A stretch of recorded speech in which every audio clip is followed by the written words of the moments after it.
ওই আব্দুল উজ্জা রে, এই দুনিয়াতে তোর মা নাই, তোর বাবা নাই, আমি তোকে লালিত পালিত করে করে আমি তোকে অনেক বড় বানাইছি। আজকে মা না থাকার কারণে তুই অনেক আমার কাছে, তুই আমার জিনিস খায়া খায়া খায়া খায়া তুই বড় হইস। ওই আব্দুল উজ্জা রে, তুই আজকে ওই মোহাম্মদের দরবারে যাবি না, ওই কালিমা তুই মানবি না। এভাবে করে করে চাচা তখন বলে, কয় ভাতিজা বলে, ও চাচা আমি তো যাব না, আমি যাব যাব যাব আমি যাব, কিন্তু যাব আমি ওই জায়গায় ওই মুহাম্মদের দরবারে যাব, যে আমি একটা কালিমা পড়বো, যেই কালিমার দাওয়াত দেয় এই কালিমাটা আমি ঠিক মতো মেনে নিব। আব্দুল উজ্জার মনে মনে যখন বলল বাবা, তখন দুনিয়া থেকে যখন বিদায় হয়ে গেল, চাচার কাছে যখন ডেকে ডেকে বলল, ও চাচা রে আমি যাব, ওই জায়গায় যাব। চাচার কাছে বারংবার বারংবার বলার পরে চাচা বলে, কয় না না না তুই ওই যাবি না। ওই চাচা একবার বলতাছে, ওই আব্দুল উজ্জা রে, তুই যদি ওই জায়গায় যা, তুই ওই জায়গায় গেলে তুই আমার কাছে আজীবন আসতে পারবি না। কি বলে চাচা, কি বলে, তুই যদি মুহাম্মদের দরবারে যদি যাস তাহলে তুই আমার কাছে আজীবন আসবি না। এভাবে করে করে চাচা যখন বলে, চাচা বলার পরে চাচার মাথার ভিতরে, আব্দুল উজ্জার মাথার ভিতরে মনে মনে একটা চিন্তা, আমি যদি মুহাম্মদের দরবারে যাই তাহলে চাচা আমাকে দেখবে না। আচ্ছা ঠিক আছে, না দেখো। তখন বলতে যে চাচা আমি যাব, আমি ওই মুহাম্মদের দরবারের ভিতরে যাব। চাচা এভাবে করে করে যখন বলল, আব্দুল উজ্জা যখন চাচার কাছে জানায় দিল, ও চাচা আমি তো মুহাম্মদের দরবারে যাব, যে আমি ওই কালিমাটা পাঠ করব। চাচা ডেকে ডেকে বলে, ওই আব্দুল উজ্জা রে, আজকে দুনিয়াতে তোর মা নাই বাবা নাই, তোর সৎ মাওটা ছিল, কিন্তু সৎ মাওটা থাকার কারণে আজকে তোর মা তোকে এত পরিমাণ লালন পালন করলো না। আজকে তোর মা তোর লালন পালন করলো না, আমি চাচা হয়ে তোকে লালন পালন করলাম, কিন্তু তুই তো ওই মুহাম্মদের দরবারে যাবি, যা যা, আমি তোকে বারণ করব না। কিন্তু আমার একটা কথা আছে, আমার টাকা দিয়ে যেই জিনিসগুলো আছে ওই পোশাকগুলো তুই খুলিয়া থুইয়া তারপরে যা। বললো, আমার যে জিনিসগুলো আছে ওই জিনিসগুলো খুললে তুই তারপরে যা। এভাবে করে করে আব্দুল উজ্জা চাচা যখন বলল, বলার পরে, ও চাচা আমি তো যাব, আমি তো খালি গায়ে যাব, আমি তো একটা যুবক মানুষ, আমি যদি খালি গায়ে যাই তাহলে তো মাইনছে তো আমায় কী করবে, খারাপ করিব।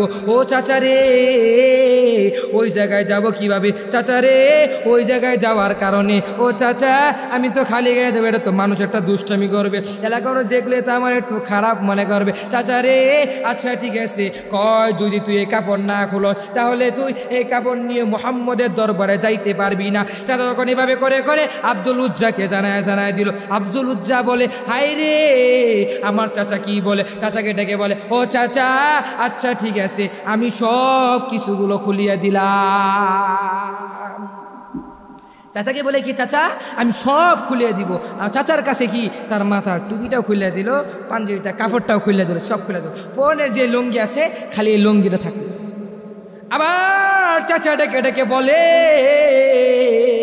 ওই আব্দুল উজ্জা তুই তো তোরে বলছি সব কিছু খোলার জন্য, তুই তো তোর কাপড় উপরের কাপড় খুলছস, নিচের কাপড় খুললি না, কি করলি না, নিচের কাপড় খুললি না।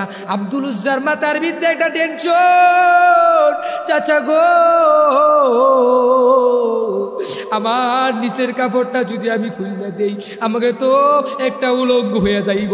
আমি যদি এই ন্যাংরা অবস্থায়, যদি আমি উলঙ্গ অবস্থায় যদি আমি নবীজির দরবারে যাই, মানুষে আমাকে দেখলে একটু খারাপ ভাববো, মানুষে আমাকে দেখলে অনেক কিছু মতানা করবো। ও চাচা রে এই ল্যাংটা হয়ে কিভাবে যাব। চাচা বলতাছে, ও ভাতিজা রে তুই যদি লঙ্গি না খুলো তাহলে তুই মুহাম্মদের দরবারে যাইতে পারবি না। এই মুহাম্মদের দরবারে যাওয়ার জন্য লঙ্গি খুলতে হবে, যদি যাবি তাহলে লঙ্গি খুলতে হবে, আর যদি মুহাম্মদের দরবারে না যাস তাহলে লঙ্গিটাও পিন, কাপড়টাও পিন, ন্যাংটা থাকবি না, খালি থাকবি না, উলঙ্গ থাকবি না। এভাবে করে করে চাচা যখন বলে, ওদিকে আব্দুল উজ্জার মাথার ভিতরে একটা চিন্তা চলে আসলো, হায় রে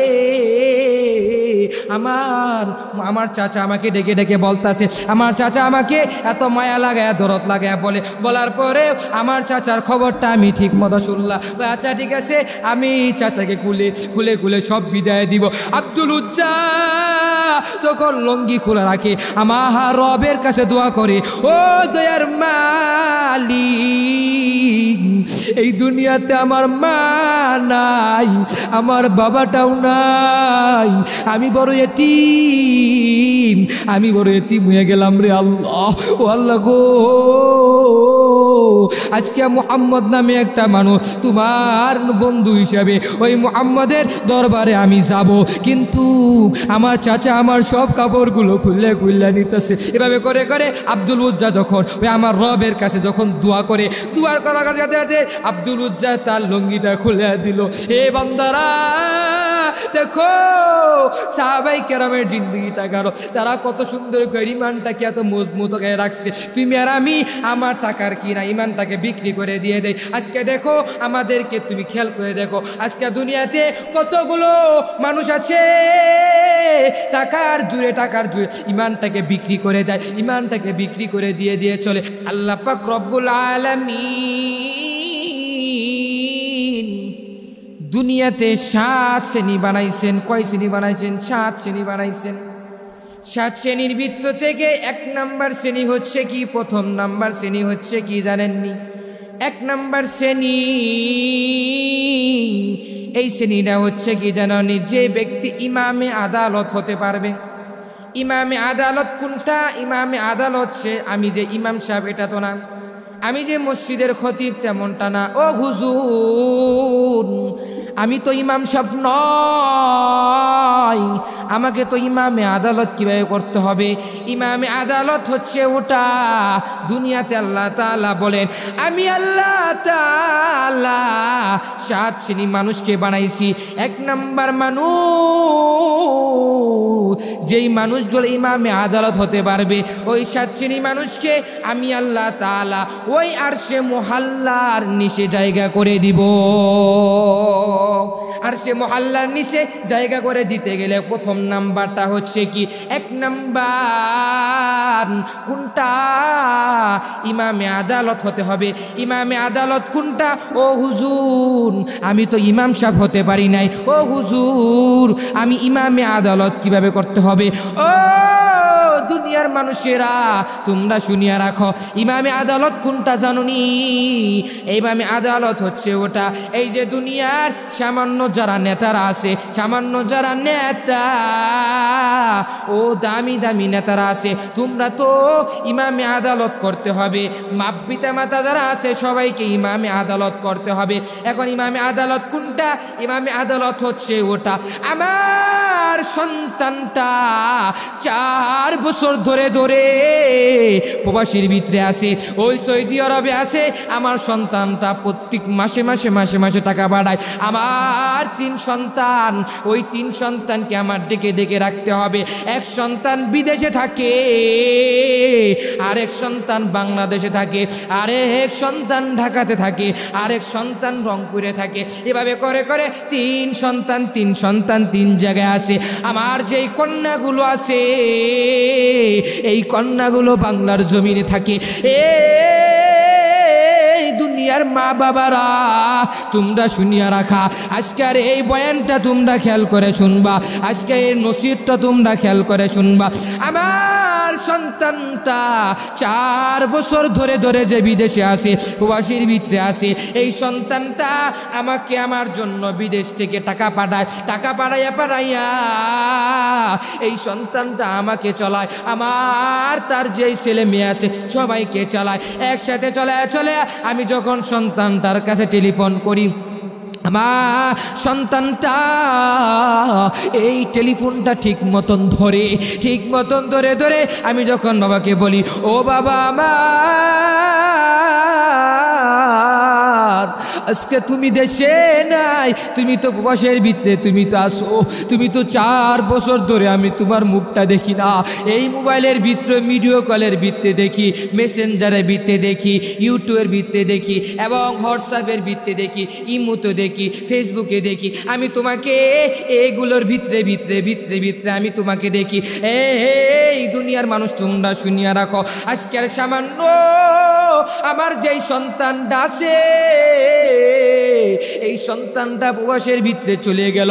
চলে যাওয়ার পর এই সন্তানটাকে তুমি ওই প্রবাসী থেকে তুমি কি দেখো, হোয়াটসঅ্যাপের ভিতরে তুমি ভিডিও কলে ফোন দিলে তুমি দেখতে পারো, ইমুতে ভিডিও কলে ফোন দিলে তুমি দেখতে পারো, মেসেঞ্জার ভিতরে ভিডিও কলে ফোন দিলে তুমি দেখতে পারো। তোমার সন্তানটা ওই প্রবাসী থেকে যখন ফেসবুকের ভিতরে ছবি ছাড়ে এবং ওই ছবিটা তুমি নিয়মিত দেখতে পারো। তুমি কি একটু চিন্তা করেছো ওই তোমাকে আমাকে বানাইছে কি কারণে বানাইছে?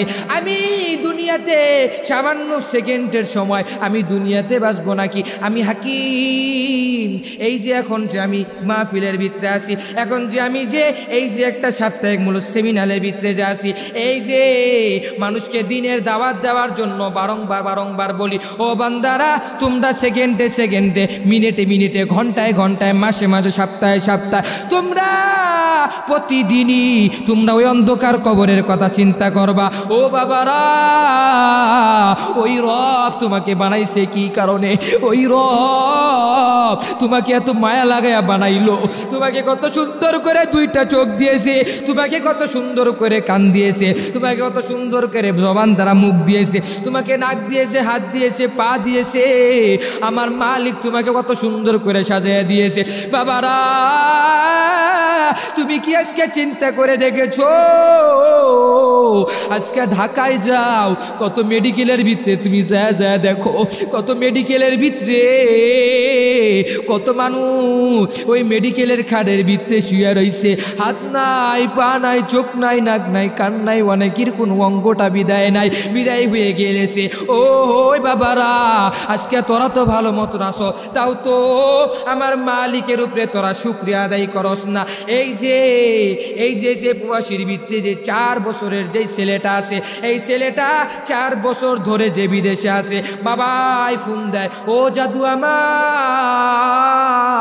আজকে তুই প্রবাসের ভিতরে আসো, আমার জন্য তুই টাকা বাড়া। যখন এই ছেলেটা যখন 4 বছর ধরার পর, যখন 4 বছর পর যখন এই ছেলেটা যখন বাংলাদেশে আসলো, আসার পরে বাবার সামনে আসলো, মার সামনে আসলো, মা কেটে ডেকে বলে, ও মা, ও আমার মা, আমি তো তোমার সন্তান, বিদেশ থেকে চলে এসেছি, আমি তো তোমার সন্তান, ওই সৌদি আরব থেকে চলে এসেছি। মাকে ডেকে মার সামনে বসে, এভাবে করে করে ওই বাবারও সামনে বসে, তার যে স্ত্রী আছে স্ত্রীর সামনে বসে, তার যেই সন্তান আছে ওই সন্তানের সামনে যে বসে, ও একসাথে মিলেমিশে সবাই থাকে। কিছুদিন পর বাবার মাথার ভিতরে একটা চিন্তা, হায়রে আমার সন্তানটা বিদেশ থেকে এসেছে, আমার সন্তানটাকে তো জায়গা সম্পদগুলো মাফ করে দিতে হবে, ভাই বোনদেরকে দিতে হবে এবং সবাইকে এক লগে বন্টক করে দিতে হবে। যদি বন্টক করে দেই, আমার মনে হয় আমার শরীরটা অনেক পরিমাণ খারাপ, আমি মনে হয় মরেও যাইতে পারি, আমি মনে হয় আর বেশি দিন বাঁচবো না, তোর মা মনে হয় আর বেশি দিন বাঁচবে না। এভাবে করে করে বাবা আর মা সবাইকে ছেলে মেয়েদেরকে একসাথে বসায় রাইখা, ছেলে মেয়েদের সামনে সবাইকে একসাথে ডেকে বলে, ও জাদু আমার, তোরা আয় আয় আয়। এভাবে করে করে যখন সন্তানদেরকে একসাথে বসে রাখলো, বসে রাখার পর এই সন্তানটা যখন বসলো, বসার পরে এই সন্তানটা ওই বাবার মাথার ভিতরে একটা চিন্তা, আমার এক ছেলে প্রবাসের ভিতরে থাকে, ওরে একটু সম্পদগুলো বেশি দিতে হবে, ওরে একটু ওই সম্পদগুলো বেশি দিতে হবে। আবার আমার আরেক ছেলে থাকে গ্রামের ভিতরে থাকে, এই ছেলেটা রাখাল হয়ে কৃষক হয়ে কাজ কাম করে, আমার আরেক ছেলেটা ঢাকা থাকে, ঢাকা থেকে রিক্সা চালায়, আমার বড় ছেলেটা থাকে ওই বিদেশের ভিতরে থেকে আমার জন্য টাকা বাড়ায়, ওরে একটু বেশি করে দিতে হবে। মার কাছে বলে, ওই যে বুড়া যে বাবাটা আছে, বাবাটা যে তার স্ত্রীর কাছে বলে, হায় রে ও স্বামী আমার বড় ছেলেটাকে একটু বেশি করে দিও, হয়তো ভালো মতন আমাদেরকে টাকা পয়সা দেয়, এই ছোট ছেলে দুইটা তো 2 নাম্বারটা 3 নাম্বারটা, ওরা তো টাকা তো কম টাকা ইনকাম করে, ওদেরকে একটু কম দিলেও চলবো। মেয়েদেরকে বলে, ওই কন্যারা, ওই আমার মেয়েরা, ও আমার মেয়েরা, তোরা এদিকে আয়, তোরা তো পরের বাড়ি চলে গিয়েছো, তোদের তো সম্পদ লাগবে না, তোরা তো এই সম্পদ দিয়া তোরা কি করবি। এভাবে করে করে ওই মেয়েদেরকে বলে, মেয়েরা বলে ও বাবা আজকে যদি তুমি যদি মরিয়া যাও, ও মা তুমি যদি আজকে মরিয়া যাও, মরিয়া গেলে আমার ছেলে যারা আছে তোমার যে নাতিপুতিরা তারা তো আমার কাছে ডেকে ডেকে বলবে, ও মা আমার নানার বাড়িটা কোথায়, আমার নানার বাড়িটা কোথায়, আমি তো ওই নানার বাড়িটা দেখব। এভাবে করে করে যখন বলবো তখন নানার বাড়ি আসতে চাইব। যদি দেখে যে নানার বাড়িতে আমার কোনো সম্পদ নাই, ওই ছেলেগুলোর মনের ভিত্তি একটা কষ্ট লাগবে। আচ্ছা ঠিক আছে আমি তোদেরকেও দিব। মেয়ে আর ছেলে যারা আছে, ওই 2 নাম্বার ছেলে আর ওই 3 নাম্বার ছেলে, ওই ছেলেটিকে আর মেয়েটাকে এদের সবাইকে ওই গ্রামের ভিতরে যেই ক্ষেতের ভিতরে 1 হাঁটু পরিমাণ পানি, কি 1 হাঁটু পরিমাণ পানি ওই ক্ষেতগুলো দেয়, এটি ভাগাভাগি করে দেয়। আর যেই সন্তানরা বয়সের ভিতরে থাকে ওই সন্তানটাকে ভালো ভালো জায়গা দেয়, রাস্তার পাশে জায়গা দেয়, রাস্তার পাশেগুলো সম্পদগুলো বিলিয়ে দেয়। হায় রে, এই যে বাবারা আজকে তোমাদেরকে যে কাহিনীটা কেন বললাম, এটা তো বললাম তোমাদেরকে বোঝানোর ক্ষেত্রে। এমন ইমামে আদালত তো এটা বান্দা করলে হবে না। বড় ছেলেকে যেই চোখে দেখবা, ছোট ছেলেকে একই চোখে দেখবা, মেয়েদেরকে একই চোখে দেখবা। কেউ সবাইকে একবারে সবার যেই হক আছে হকগুলো পূর্ণ করে দিবা। ও বাবারা তোমরা আজকে দুনিয়াতে ইমামে আদালত কায়েম করতে হবে। ইমামে আদালত আমি মসজিদের ইমাম সাহেব, আমার যে ইমামে আদালত করতে হবে তেমনটা না। আমি যে মসজিদের ইমাম সাহেব, আমি তো ইমাম সাহেব, আমারও ইমামে আদালত করতে হবে। আমার বাড়ির পাশে যারা আসে সবাইকে ইমামে আদালতের দাওয়াত দিতে হবে। ইমামে আদালত কোনটা? ইমামে আদালত হচ্ছে ওটা ছেলের বেলায় যেই বেদা আছে ওটা দিতে হবে, মেয়ের বেলায় যেই হক আছে ওটা দিতে হবে, ছেলের বেলায় যেই হক আছে ওটাও সবাইকে সুন্দর করে বুঝায় দিতে হবে। ও আমার বাবারা, ও আমার মারা, তোমরা ইমামে আদালত করতে হবে। ইমামে আদালত হচ্ছে ওটা যারা এবং ছেলে মেয়েদেরকে যেই হকগুলো আছে বুঝায় বুঝায় দেয়, ওই ব্যক্তিগুলো ইমামে আদালত করতে পারলো। কিন্তু আঙ্গ দেশে যেই নেতারা আছে, আঙ্গ দেশে যেই মেম্বাররা আছে, আঙ্গ দেশে যারা আছে ওই নেতারাও ইমামে আদালত করতে পারে না। ও নেতারা, তোমরা সবাইকে আমি তোমাদেরকে ইমামে আদালত করার দাওয়াত করে দিলাম। ইমামে আদালত কোনটা? ইমামে আদালত হচ্ছে ওটা, ওটা ইমামে আদালত। বড় লোকের বেলায় যেই বিচার করবা, গরিবের বেলায় একই বিচার করবা, গরিবের বেলায় যেই বিচার করবা, বড় লোকদের বেলায় একই বিচার করবা। তুমি যদি ওই বড় লোকদের বেলায় তুমি যদি একই বিচার করো, এই আমার বাড়ির পাশে একজন মানুষ মারা গিয়েছে, আমার বাড়ির পাশে একটা বিচার করতে হবে। ও নেতারা তোমরা খেয়াল করে শুনবা, ও দুনিয়ার নেতারা মেম্বাররা তোমরা খেয়াল করে শুনবা। তোমরা তো ইমামে আদালত গ্রহণ করতে হবে। তোমাদেরকে আমি কঠিন আকারে বলি, সবাইকে ইমামে আদালত গ্রহণ করতে হবে। ইমামে আদালত হচ্ছে ওটা, ও নেতারা, একটা গরিব ছেলেটা বিপদে পড়ছে, ওই তোমার কাছে যখন ফোন দিবে, এ মেম্বার সাহেব আপনি কোথায় আছে? আমি তো ঢাকাতে আছি। কয় আপনি কোন দিন আসবেন? কয় আমি উমুক দিন আসবো। আমি উমুক দিন আসলে এই তোমরা কি আমারে সারা কি তোমরা কি বিচার করতে পারো না? কয় না রে, আমরা তো আপনাকে তো নেতা হিসেবে মানি। ওই নেতাকে ডেকে ডেকে ডেকে ডেকে আমরা বিচার চালিতে বসবো। যদি বসতে পারি নেতা তো একটা সঠিক বিচার দিবে, ওই সঠিক বিচারের দিকে আমরা ছায়া ছায়া ছায়া ছায়া থাকবো। এভাবে করে করে ওই গরিব ভাইটি যখন বলে, কিন্তু আজকে আমাদের নেতারা ইমামে আদালত করে না। নেতারা যখন বড়লোক ব্যক্তিরা ফোন দেয়, এই নেতা, ও মেম্বাররা এই বিচারটা একবারে বন্ধ করে দিবি। বিচারটা বলবি কি আমার পোলার দোষ, কিন্তু আমার পোলার দিয়ে ঘুরাবি না। এই বিচারটা করবি কার দিকে?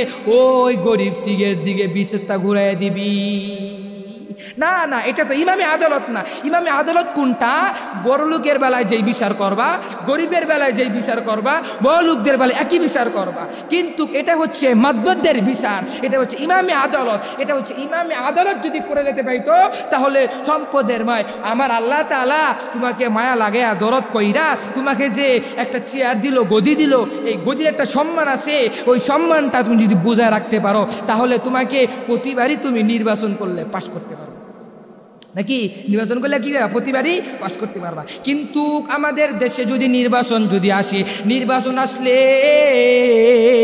আমিও তো গত কয়েক বছর আগে যে নির্বাচন হয়েছিল, এই নির্বাচন হওয়ার ভিত্তিতে আমি যখন মাহফিলের ভিত্তিতে যাইতে ধরছিলাম, আমার গাড়িটা থামিয়া বলতাছে, এ হুজুর। আমি বললাম কি হয়েছে নেতা সাহেব? এ হুজুর আপনারা তো অনেক বড় ভালো মানুষ, ও হুজুর আপনারা তো নামাজ কালাম করেন, ও হুজুর আপনি তো বিভিন্ন জায়গায় মাহফিল করেন, বিভিন্ন জায়গায় আপনি বয়ানে যান, ও হুজুর আমি আপনার কাছে বলে রাখি, এই যে আমার অঞ্চলের ভিতরে, আমার কৌমের ভিতরে যতগুলো মাহফিল থাকবে, অতগুলো মাহফিলের ভিতরে আমার নামটা অনেক গর্ব কইরা বলবেন, এই নেতারা ভালো, আমার প্রশংসাটা অনেক গর্ব কইরা বলবেন। এভাবে করে করে গর্ব কইরা যখন বলবেন আমাকে মানুষে ভোট দিবে। আর আপনার কাছে একটা কথা, আপনি আমার জন্য দোয়া করবেন, আপনার বাড়ির যারা আছে সবাইকে বলবেন, আপনার এলাকার মানুষ যারা আছে সবাইকে বলবেন আমার দিকে যেন ভোট দেয়। আমার দিকে ভোট দিলে আমি যদি নেতা হতে পারি আর আমি যদি জিততে পারি তাহলে আপনার এলাকার যতগুলো রাস্তা আছে আমি রাস্তাগুলো ঠিক করে দিব। এই যে এভাবে করে করে মেম্বার চেয়ারম্যানরা বলে, নেতারা বলার পরে যখন নির্বাচন যায়, হাই রে নির্বাচন গেলে ওই নেতাকে যখন সালাম দেই, সালাম দিলে ওই নেতা বলে এখন ব্যস্ত আছি সময় নাই, কি বলে এখন ব্যস্ত আছি সময় নাই, এভাবে করে করে বলে। কিন্তু যখন নির্বাচন আছে তখন বলে হুজুর আমার নামটা গর্ব করে বলবে, হুজুর আমার জন্য দোয়া করবে। আপনার এলাকার মানুষকে সবাইকে আপনি একসাথে মিলেমিশে এই নির্বাচনের জন্য দাওয়াত দিবে, আমাকে ভোট দেয়, আমাকে যদি পাশ করে নিতে পারে তাহলে আমি এই এলাকার সমস্ত রাস্তাগুলো রেখে দিব। আরে বান্দারা, ও মানুষেরা, ওই রংপুরের মানুষেরা, ও ঢাকা শহরের মানুষেরা, ওই রংপুরের মানুষেরা, আমরা তোমরা একসাথে এক ভাই, আমরা তোমরা একই ভাই। আমিও রংপুরের মানুষ, তুমিও রংপুরের মানুষ। আজকে তোমাদেরকে পায়ে হাত ধরে বলি, আজকে তোমাদেরকে বারংবার আকারে বলি, আজকে যেই নেতাকে তুমি নির্বাচন করে করে এই নেতাকে তুমি ভোট দিয়া এই নেতাকে তুমি একটা ওই চেয়ারের ভিত্তে বসাইলা, এই নেতা যদি চুরি করে, ওই চুরি করার যেই গুণাটা আছে, এই নেতা যদি জিনা করে, এই নেতা যদি বেহালালির পথে চলে তাহলে এইগুলোর গুনার সওয়াব তোমার আমল নামায় আসবে। এর জন্য তোমরা চিন্তা করে করে ভোট দিবা, উমুকে ভালো এটা কিছু দেখবা না, দেখবা তোমার মাথার ভিতরে কাকে যাকে ওর বিষয় তুমি চিন্তা করবা। এই নেতারা তোমরা ইমামে আদালত হয়ে যাইবা। ইমামে আদালত কোনটা? এই যে বান্দা ইমামে আদালত হচ্ছে এটা একটা গরিব, ওই গরিব ভাইকে তুমি যখন যেমনে দেখবা, ওই গরিব ভাইকে তুমি একসাথে দেখে দেখে দেখে দেখে চলবা। ওই গরিব যারা আছে ওই গরিবকে একসাথে তুমি দেখবা। বছর ঈদ আসলে গরিবদেরকে একটু সহযোগিতা করবা। গরিবের যেই চোখে দেখবা, বড় লোকদের এই চোখে দেখবা, নেতার পুলারও একই চোখে দেখবা। যদি আমগো দেশের নেতারা ওই নেতার পুলা যদি দোষ করে তার বিচার হয় না, কিন্তু গরিবের পুলা যদি দোষ করে তার তো বিচার তো হয় লগে লগে বাড়িও হয়, ঠিক কি না? আজকে গরিবদের বিচার সঠিকভাবে হয় না।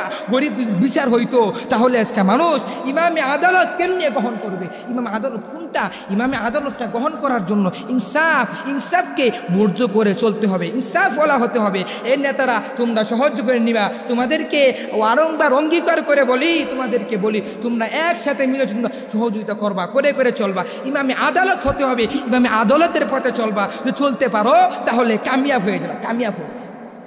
ইমামে আদালত করে করে চলতে হবে। কিন্তু আঙ্গ দেশের নেতারা ইমামে আদালত গ্রহণ করতে পারে না। কীভাবে পারবে? ওরা তো সুদ খাইতে খাইতে নিজের শরীরটা শেষ করে লাইছে। শেষ করে লাইছে ঘুষ খাইতে খাইতে শরীরটা শেষ করে লাইছে, এমন বেহালালি টাকা খাইতে খাইতে শরীরগুলো শেষ করে লাইছে। আজকে আমাদের নেতারা এত বারংবার বলে, হুজুর যদি নির্বাচনে জিতি তাহলে তো আমি তো পাশ হইলে আপনার বাড়ির রাস্তা আমি ওকে করে দিব, আপনার যে এলাকার রাস্তাগুলো আছে সব রাস্তাগুলো আমি ওকে করে দিব। এই যে নির্বাচন গেছে, এই যে গতকালকেও মাহফিল করে এসে সবাইকে আমি পায়ে হাত ধরে দেখলাম যে আমার বাড়ির সামনে এত বড় একটা গাত্তা, এত বড় একটা গাত্তা, রাস্তা নাই প্যাক দিয়ে হাঁটতে হয়, এভাবে করে করে কাপড়গুলো আঙ্গায় আঙ্গায় হাঁটতে হয়, এমন করে কাপড় ধরে ধরে হাঁটতে হয়, না হলে তো প্যাক ছিটবে, যদি কাপড় ধরে যদি না আসি তাহলে তো প্যাক ছিটবে। এই নেতারা প্রতিবারই তো বলে, আজকে হেঁটে হেঁটে হেঁটে হেঁটে চিন্তা করলাম যে প্রতিবারই তো বলে আমাকে ভোট দিলে রাস্তা ঠিক করে দিব, কিন্তু নাই, এখন আমাদের নেতারা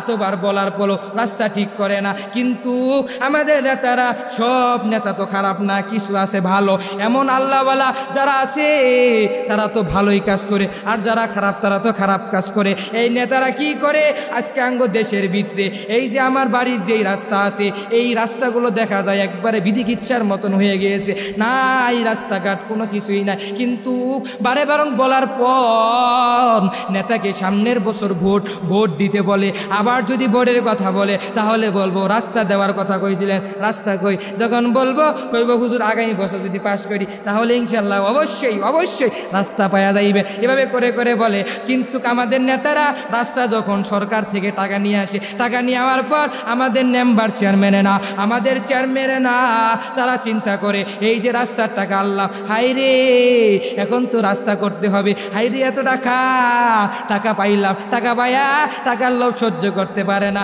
ও এলাকার সবাইকে যারা একটু বড় কর্মকর্তা আছে সবাইকে অল্প অল্প করে টাকা ভাগ করে দেয়, ভাগ করে দিয়া ওই টাকাগুলো ভাগ করে দেয়। এই রে তোরা কি করবি, তোরা কিছু বাঁশ কিনবি। আঙ্গ নেতারা কি করে জানেননি, ওই রডের বদলে বাঁশ ডুবে দেয় নাকি দেয় না? আর দেখবেন যে রডের বদলে বাঁশ দেয়। এই নেতারা তোরা যে বেআইনি করতেছ এটার জবাব কি আমার মালিকের কাছে দিতে হবে নাকি হবে না? হবে। মালিকের কাছে এই জবাবটা ঠিক মতন দিতে হবে। এই মালিক তোদেরকে যখন জিজ্ঞাসা করবে ওই নেতারা, ওই কর্মকর্তারা, ওই নেতারা, আমি তোদেরকে এত মায়া লাগে দরদ লাগে একটা পদ দিয়েছি, এত ভালোবাসে তোদেরকে পদ দিয়েছি, তোদেরকে আমি যেই গদিটা দিয়েছি ওই গদিটা তোরা তো ঠিক মতন অর্জন করতে পারতাছস না। তোরা তো এই প্রধানমন্ত্রীর কাছ থেকে তোরা তো টাকা আনস, টাকা এনে তোরা চলস কিভাবে, রাস্তার কথা গিয়ে টাকা আনস, টাকা এনে তোরা কি করস, ওই রডের বদলে তোরা বাঁশ ডুবে দেস, কি দেস, বাঁশ ডুবে দেস। এভাবে করে করে বেহালাল টাকা দিয়ে আর কয়দিন চলবি? এই নেতা তুই কি একটু কবরের কথা চিন্তা করছস নাকি? ও নেতারা আমি সবাইকে একসাথে বলি, তোমরা সবাই আজকে ইমামে আদালত হতে হবে। ওই আল্লাহ তাআলা বলেন দুনিয়াতে 7 শ্রেণীর মানুষ যারা আছে এদেরকে আরশে মুআল্লার নিচে জায়গা করে দেওয়া হবে। ওই নিচে জায়গা করে যখন দেওয়া হবে 1 নম্বর শ্রেণী হচ্ছে ইমামে আদালত করতে হবে। ইমামে আদালত নিজেও করবা, অপরকে শিখায় দিবা, পারবা ইনশাআল্লাহ। আল্লাহ পাক রব্বুল আলামিন বলে কুল ইন কুনতুম তুহিব্বুনাল্লাহ ফাত্তাবিউনি ইউহবিবকুমুল্লাহ। আল্লাহ তাআলা আরেক আয়াতের ভিত্তিতে কত সুন্দর করে বলতেছেন যে আল্লাহ তাআলা মায়া লাগে সুন্দর করে বলে, এই মানুষেরা তোমরা শুনিয়া রাখো, এই জগতের মানুষেরা তোমরা শুনিয়া রাখো, তোমরা সবাই মিলে ইমামে আদালত করতে হবে নাকি হবে না? ইমামে আদালত করলে তোমার ইমানটাকে জিন্দা হবে। এই মাতা পিতারা বড় সন্তানকে যেই চোখে দেখবা ছোট সন্তানকে একই চোখে দেখবা। উমর এত বড় দামি নেতা হইল, উমর এত বড় নেতা হইয়া তিনি ইমামে আদালত করছে। কিভাবে করছে? ইমামে আদালত কত দামি হয়ে ইমামে আদালত করলো। এই উমরের নেতার জিন্দগিটা কিভাবে চলছে আল্লাহ পাক রব্বুল আলামিন বলেন কুল্লুকুম রাঈন ওয়া কুল্লুকুম মাসউলুন আন রাইয়াতিহি। আল্লাহ তাআলা বলেন মানুষেরা তোমরা শুনিয়া রাখো, কুল্লুকুম রাইন ওয়া কুল্লুকুম মাসউলুন আন রাইয়াতিহি। ও বান্দারা তোমরা শুনিয়া রাখো, ওই ঘরের বাবারা তোমরা একসাথে তোমরা শুনিয়া নিবা। কোনটা শুনিয়া নিবা? তোমরা একসাথে তোমরা শুনিয়া শুনিয়া চলবা যে তোমার ঘরের ভিতরে তুমি হচ্ছে বাবা, তোমাকে নেতা করতে হবে। তোমার ঘরের ভিতরে তুমি হচ্ছে নেতা, তুমি ইমামে আদালত করতে হবে। বড় সন্তানকে যেই চোখে দেখবা, ছোট সন্তানকে একই চোখে দেখবা। এভাবে করে করে দেখে দেখে যদি চলতে পারো তাহলে তুমি কামিয়াব হইবা। আর যদি এই সন্তানকে তুমি যদি ইমামে আদালত না দিয়ে যদি অন্ধকার কবরে যাও, ওই অন্ধকার কবরে তোমার হিসাব দিতে হবে। আমার মালিক জিগাবে, তোর সন্তানকে তুই ইমামে আদালত করে দিতে পারস নাই, এই তোর শাস্তি আছে। অন্যরকম শাস্তি হবে। কেমন শাস্তি? কঠিন মহাভয়ঙ্কর শাস্তি। এই শাস্তির ভিতরে তোমরা সবাই মিলে একসাথে ইমামে আদালত করতে হবে নাকি হবে না? এই বাবারা, তোমরা যে ঘরের ভিতরে তুমি যে বড় নেতা, এই নেতা তোমাকে যে বানাইলো, তোমাকে যে তোমার ঘরের ভিতরে তুমি হচ্ছে বড় গার্জিয়ান, ও বাবারা তোমরা ইমামে আদালত হতে হবে। তোমরা ইমামে আদালত করবা। ইমামে আদালত কোনটা? এত বড় দামি ইমামে আদালত হচ্ছে ওটা। উমরের জিন্দগিটা খেয়াল করো। ইমামে আদালত কোনটা? আদালত করতে হবে। আদালত করে করে সবাইকে একসাথে মিলেমিশে আদালত করতে হবে। আদালত করে করে চলবা। কোনটা আদালত? আদালত হচ্ছে এটা। শুনবা যে কি? উমরের জিন্দগিটা খেয়াল করবা, উসমানের জিন্দগিটা খেয়াল করবা, আবু বকর তার জিন্দগিটাও খেয়াল করবা। এভাবে করে করে ও বাবারা তোমরা ইমামে আদালত করবা। ইমামে আদালতে, ওই আদালতে আইন দাল আলিফ লাম তা, এটা ধরে রাখতে হবে। এটা যদি ধরে রাখতে পারো তাহলে আদালত করতে হবে। আবু বকর তার জিন্দগিটা খেয়াল করবা। আবু বকর নবীজির কাছে এত দামি হইল কিভাবে? উমর এত দামি হইল কিভাবে? আমার নবী বলে, যদি আমার পরে যদি নবী হইতো তাহলে ওই উমরই হইতো। উমর এত দামি হইল কিভাবে? উমর এত দামি সম্মান কিভাবে হইল? ও বাবারা তোমরা খেয়াল করে শুনবা। উমর ইমামে আদালত করছে। ও নেতারা, তোমাদের কাছে এই কাহিনীটা শোনা প্রয়োজন। উমর এর জিন্দগিটা খেয়াল করে শুনবা। উমর একদিন, উমরের খাদেম আছে আসলাম, নাম কি? খাদেমের নাম কি? আসলাম। কি নাম? আসলাম। উমরের খাদেমের নাম কি? আসলাম। আসলাম খাদেম থাকে না, একটা করে বড় বড় হুজুর যারা বক্তা আছে সবাই একটা করে খাদেম আছে, খাদেম থাকে না? খাদেম থেকে উমরের একটা, উমর রাদিয়াল্লাহু তাআলা তার জিন্দেগির ভিতরে তার একটা খাদেম আছে। কি? আসলাম। আসলাম রাদিয়াল্লাহু তাআলা। এই আসলাম তিনি কেমন ছিল? আসলাম তিনি দামি কিভাবে হইল? তার জিন্দেগিটা কিভাবে বান্দা চললো? ওই নেতারা তোমরা এই কাহিনীটা খেয়াল করে শুনবা। উমরের জিন্দেগিটা তো দামি কিভাবে হয়ে গেল? এত দামি হওয়ার পরও উমর এত জিন্দগিটা দামি কিভাবে হইল? উমরের জিন্দগিটা এত দামি কিভাবে হইল? হওয়ার পরে এই উমর এত বারংবার এই উমর রাদিয়াল্লাহু তাআলা আনহু একদিন তার খাদেমকে ডেকে ডেকে বলতাছে, ও আমার খাদেম আসলাম, আয় আয় আয়, আমরা দেখব আমার এই কওমের মানুষেরা কি কাজগুলো করে, তারা কি কাজগুলো করে করে চলে, আমি এটা খেয়াল করে দেখব। উমরের মাথার ভিতরে একটা চিন্তা আসলো। আসলামকে নিয়ে একদিকে রাস্তার দিকে রওনা করলো। তখন একটু রাস্তার সামনে যখন যাওয়ার পরে উমরের মাথার ভিতরে একটা চিন্তা আসলো, ও আসলাম, এই গভীর রাত্রেবেলায় আমার কওমের মানুষটা সবাই তো ঘুমায় গেছে, আজকে কেন ওই যে অনেক দূরে একটা বসতির ভিতরে কেন ফুট ফুট ফুট ফুট আকারে কেন বাতি জ্বলা যায়? এই বাতিটা কেন জ্বলে? ওই আসলাম লও যায়, ওই জায়গায় যায় যা দেখবো যে ওই বাতি কেন জ্বলে। উমর আর তার খাদেম আর তার সফর সঙ্গীদেরকে নিয়ে উমর ওই জায়গায় গেল। যাওয়ার পরে ওই জায়গায় যায় গেল। ও বাবারা, উমর গেল একটা গরিব ব্যক্তির বাড়িতে। ওই জায়গায় যা বলতেছে, বাড়ির ভিতরে টুক্কা দেয়। আসলাম যা বলতেছে, ও মহিলা, ওই বাড়ির ভিতরে কি আছো তোমরা একটু গেটটা খুলিয়া দাও। ওই বাড়ির ভিতরে যেই মহিলা আছে তারা গেটটা খুলিয়া দিল। খুলে দেওয়ার পর তাদের মাথার ভিতরে একটা চিন্তা আসলো, হায় রে নেতা কোনো আমাদের বাড়ির ভিতরে এসেছে। নেতা জিজ্ঞাসা করলো, উমর বলতাছে, ও মহিলা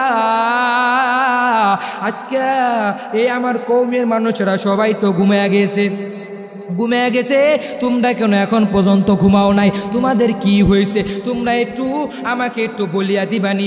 ওই মহিলা কেঁদে কেঁদে বলে, ও খলিফাতুল মুসলিমিন উমর, আমরা তো অনেক পরিমাণ গরিব, আমাদের তো দুনিয়াতে কেউ নাই, আমরা তো গরিব মানুষ। আজকে আমরা কেন এই রাত্রেবেলা বাতি জ্বলাইতাছি? আজকে আমার ছেলেরা, আজকে যে আমার ছেলে মেয়েরা আছে, আমার ঘরের ভিতরে অনেক দিন যাবে তো কোনো খাবার নাই, অল্প কিছু খাবার ছিল, এই খাবার দিয়া দিয়ে আমি কয়দিন চলছি।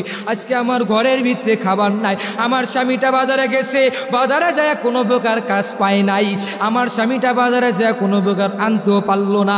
ও উমর, আজকে আমরা বড় এতিম, আজকে আমরা বড় গরিব। আজকে আমার যেই গর্বের যেই সন্তানটা আছে, এই সন্তানটা তারাও তো পেটের খিদার ভিতরে ফুটফুট আকারে করতেছে, তাদের পেটে অনেক পরিমাণ ক্ষুধা, এই ক্ষুধা লাগছে, তারাও তো ক্ষুধার পেটে তারাও তো ক্ষুধা নিয়ে ঘুমায় পড়ছে। আমি তাদেরকে দেখানোর উসিলায়, আমি তাদেরকে বুঝানোর উসিলায়, আমি তাদেরকে এতবার বললাম, ও বাবারা আমি একটু রান্না করতেছি, আমি একটু সামান্য গরম পানি নিলাম, নেওয়ার পরে আর ওই চুলার ভিতরে বয়াইলাম, চুলার ভিতরে বয়া আর গরম পানিগুলো আমি জাল দেই, আমি জাল দিয়ে দিয়ে দিয়ে দিয়ে চলি। আমার সন্তানদেরকে আমি বুঝাই, আমার সন্তানদেরকে আমি বুঝায় বুঝায় বলি, ও বাবারা যখন খানা হয়ে যাবে তখন আমি তোমাদেরকে ডাক দিব, তোমরা এখন ঘুমিয়ে পড়ো। এভাবে করে করে আমার সন্তানদেরকে আমি বুঝায় বুঝায় বুঝায় বুঝায় পাঠাইয়া দিলাম, তাদেরকে আমি ঘুম পাড়ায় ফেললাম। আজকে আমি ঘুম পাড়ার পরও আমি একসাথে মিলেমিশে যখন ঘুম পারলাম, ঘুম পেরে পেরে আমার মনের ভিতরে একটা চিন্তা আসলো, হায় রে আমার সন্তানরা আজকে না খেয়া ঘুমায় গেল। আমি চুলা যখন নিবা, আমার সন্তানগুলো যখন ঘুমায় পড়লো, আমি চুলাটা নিবায় পড়লাম, নিবায়টা পড়ার পর এই চুলাগুলো নিবায় পড়া, আমি মাথার ভিতরে একটা চিন্তা আসলো, আমার সন্তানটা পেটের খিদায় খিদায় খিদায় খিদায় খিদায় কানতে কানতে ঘুমায় ঘুমায় গেল। ও উমর, আমি বড় গরিব। এই উমরের কাছে যখন এই কাহিনীটা বলল, উমর কয়, ও আসলাম, আমাকে আল্লাহ তাআলা কত বড় নেতা বানাইছে, আমাকে আল্লাহ তাআলা এই কওমের একটা লিডার বানাইছে। এই লিডার হওয়ার পরেও আমি আমার কওমের মানুষদেরকে যদি আমি না দেখে, যদি আমার আল্লাহ তাআলা যদি কাল হাসরের ময়দানে যদি জিজ্ঞাসা করে, ওই উমর আমি যে তোকে বড় একটা লিডার বানায়া দিলাম, তোকে যে বড় নেতা বানায়া দিছি, আজকে নেতা হইয়া তুই কেন তোর এলাকার ভিতরে গরিব, এই গরিবদেরকে তুই কেন দেখস নাই, তুই কেন খালি বড় লোকদের খালি দেখছ, তুই কেন ওই গরিবদেরকে দেখস নাই? এইভাবে করে করে যদি আমার রব যদি আমাকে জিজ্ঞাসা করে তাহলে আমার কি হালত হবে? ওই আসলাম বলে, আসলাম ল ল ল ল যাই, ওই বাইতুল মালে যাই, ওই কুশাগারের দিকে যাই, বাইতুল মালের দিকে যায়, আসলামকে নিয়ে এক বস্তার ভিতরে একটা খাবারগুলো জোগাড় করলো। খাবার জোগাড় করে আসলামের মনের ভিতরে চিন্তা, হাই রে আমি তো নেতাকে বস্তা নিতে দিব না, এই নেতাকে আমি তো নিতেও দিব না, আমি নিজেই মাথায় নিব। আসলাম বস্তার ভিতরে মালগুলো ভরলো, উমরও ভরলো, ভরার পরে উমর ভরে ভরে ভরে ভরে বস্তার মুখটা বাঁধলো। আসলাম যখন বস্তাটা কাদের ভিতরে যখন নিতে গেল, উমর বারণ করে, ওই আসলাম তুই এই বস্তা নিবি না, এই বস্তা তুই নিবি না, এই বস্তা তোর নেওয়ার মতন যোগ্যতা হয় নাই, এই বস্তা আমি নিব, আমি নিয়ে এই বস্তা আমি নিয়ে ওই গরিব মহিলার বাড়িতে যাব। আসলামের মাথার ভিতরে কয়, উমর ও নেতা আপনাকে তো বস্তা নিতে দিব না, আমি আসলাম ওয়া যদি একবারে যদি এভাবে করে করে যদি আমি যদি বস্তারা না আনে তাইলে তো এটা বেয়াদবি হবে। ও নেতা আমি আপনাকে এই বস্তা নিতে দিব না। উমর বলে, ও ও আসলাম, আমার আল্লাহ তাআলা আমাকে এত মায়া লাগাইয়া এত দরদ লাগাই আমাকে একটা বড় দায়িত্ব দিয়েছে। বড় একটা দায়িত্ব দেওয়ার পর এই দায়িত্বর হক যদি পালন না করি, আমাকে যদি কাল হাসরের ময়দানে জিজ্ঞাসা করে, তাহলে আমি জবাবদারি কি দিব? আমি জানি জবাবদারি দিতে পারি। আসলাম গো, তার কাছে তো মায়া লাগাইয়া বুঝায়া বুঝায়া যখন বলল, এই বস্তারা যখন কাদের ভিতরে নিল, নেওয়ার পরে উমর এই বস্তারা নিয়া ওই বাড়ির দিকে রওনা করলো। বাড়ির গেটের সামনে যায় ওই মহিলাদেরকে ডেকে ডেকে বলে, ও মহিলারা তোমরা শুনিয়া রাখো, ও বাবারা তোমরা খেয়াল করে শুনবা, ও মহিলারা তোমরা একটু খেয়াল করে শুনো। এই মহিলাকে ডেকে ডেকে বলে, ও মহিলা তুমি এই দিয়ে কিন্তু আসবা না, আমি উমর আমি নিজেই রান্না করবো। সুবহানাল্লাহ, মারহাবা, সুবহানাল্লাহ। দেখছেন কি বড় দামি নেতা, কি বড় দামি নেতা। উমর কয় কি, মহিলার কাছে যায় কয় কি, ওই মহিলা তুমি কিন্তু এই দিকে আসবা না, আমি নিজেই রান্না করব, নিজে রান্না করে করে আমি তোমাদেরকে খাওয়াইবো, তুমি কিন্তু এই দিকে আসবা না। উমর এইভাবে করে করে ওই মহিলাদেরকে বলে। আসলাম বলে কয়, আসলাম বলে, ও নেতা আপনি তো দরকার কি, এই খাবারগুলো তো রান্না করা দরকার নাই, আপনি ওনার কাছে দিয়ে দেন, হেরাই রান্না করে খাইতে পারবো। এভাবে করে উমর রাদিয়াল্লাহু তাআলা বলে, আসলাম রে, আসলাম রে, আসলাম রে, আমাকে যদি ওই রব যদি জিজ্ঞাসা করে একটা গরিব মানুষকে তুই দেখছস নি, তখন আমি কি বলবো? আমার তো জবাবদারি কোনো কিছুই নাই। আসলাম রে, না রে, আমি নিজেই এই খাবারগুলো রান্না করব, রান্না করে করে করে করে আমি তারপরে ওদেরকে খাওয়াই দিয়ে আমি তারপরে যাবো। উমর রাদিয়াল্লাহু তাআলা আনহুর মাথার ভিতরে একটা চিন্তা চলে আসলো।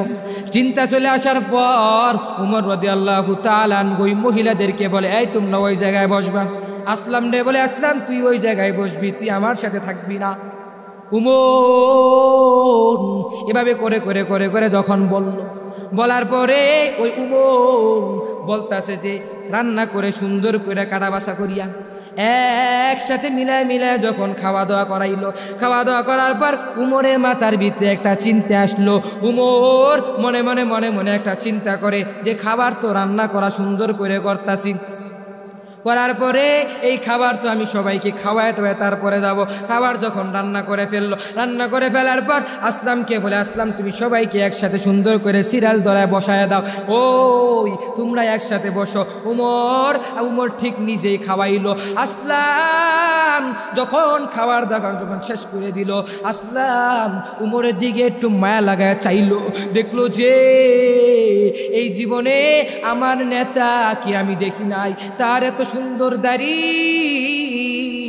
এই দাড়িগুলো থাকার পর আমি নেতা দিয়ে খেয়াল করলাম যে আসলাম বলতাছে এই জীবনের ভিত্তি উমরের দাড়িগুলো জানি কেমন যেন ধোয়ায় ধোয়ায় একটু দুর্নীত হয়ে থাক, ধোয়ায় ধোয়ায় একটু জট আকারে রাখলো, দাড়িগুলো যেমন যে একটা বিচ্ছিন্ন আকারে থাকলো। আসলামের মাথার মধ্যে চিন্তা, হাই রে এত বড় নেতা হয়ে একটা গরিব মানুষের কাজ করতেছে। ও বান্দারা তোমরা সবাই মিলে তোমরা একসাথে মিলেমিশে চলবা, এইভাবে করে কাহিনীটা তোমাদেরকে কেন বলাইলা? ওই উমর দেখো নেতা হইয়া কিভাবে ইমামে আদালত করলো, ইনসাফ কায়েম করলো। ইমামে আদালত কেনটা নেতারা তোমরা সবাই শুয়ে নেগা, উমরের জিন্দিগিটা খেয়াল করে পড়বা।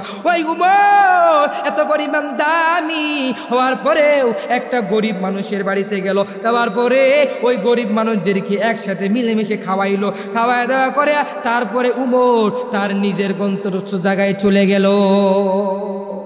কিন্তু উমর তার জায়গার যাওয়ার পরে উমর কিন্তু এত বড় আল্লাহওয়ালা, নবীজি বলতেছেন যে কি বল, নবীজি বলেন কি কিভাবে বললেন? নবীজি বললেন তো যে আমি যদি আমার পরে যদি নবী আসতো তাহলে ওই উমরে আসতো।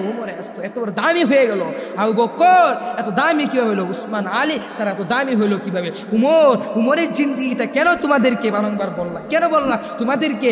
নেতাদেরকে বোঝানোর ক্ষেত্রে নেতাদেরকে বুঝাইলাম কেন, ও নেতারা তোমরা তো ইমামে আদালত করতে পারো না, তোমরা তো নেতা হইছো, গদির ভিতরে বসে বসে তোমরা থাকো, কিন্তু থাকার পরেও তোমাদের গরিব মানুষের রাস্তাঘাটের ব্যবস্থা তোমরা করো না। জন্য এই তোমরা ইমামে আদালত করবা, ইনসাফ বলা হবা, গরিবদেরকে খেয়াল করবা, গরিবদেরকে যেই চোখে দেখবা বড় লোকদেরকে সেই চোখে দেখবা, ইনশাআল্লাহ এই চোখে চোখে দেখে দেখে চলবা। উমর রাদিয়াল্লাহু তাআলা জিন্দেগিটা খেয়াল করে শুনবা। এভাবে করে করে উমরটাকে তার ইমানটাকে এত পরিমাণ দামি বানাইলো। উমর এত পরিমাণ ইমানটাকে দামি বানানোর পরে এই উমর জিন্দেগিটাকে এত পরিমাণ দামি কিভাবে কিভাবে হইল? আল্লাহওয়ালা হয়ে গেল, উমর অনেক পরিমাণ দামি হয়ে গেল নবীজির কাছে। দামি হওয়ার পরে উমর দেখেন একটা তার খাদেমকে নিয়া, আসলামকে নিয়া, সবার সঙ্গীদেরকে নিয়া ওই বাড়ির ভিতরে গেল। যাওয়ার পরে রান্না বান্না করে খাওয়ায় তারপরে আইসে। কিন্তু আঙ্গর নেতারা তো এটি করে না। নেতারা কি করে? হয় আমি তো নির্বাচন করে করে তো পাশ করছি, এখন তো আমার দায়িত্ব গদিতে বসে থাকা। যদি কোনো অনুদান আসে, রাস্তার কাজ আসে, রডের বদলে বাঁশ দিব। কি দিব? রডে বললে কি দিব? বাঁশ দিব।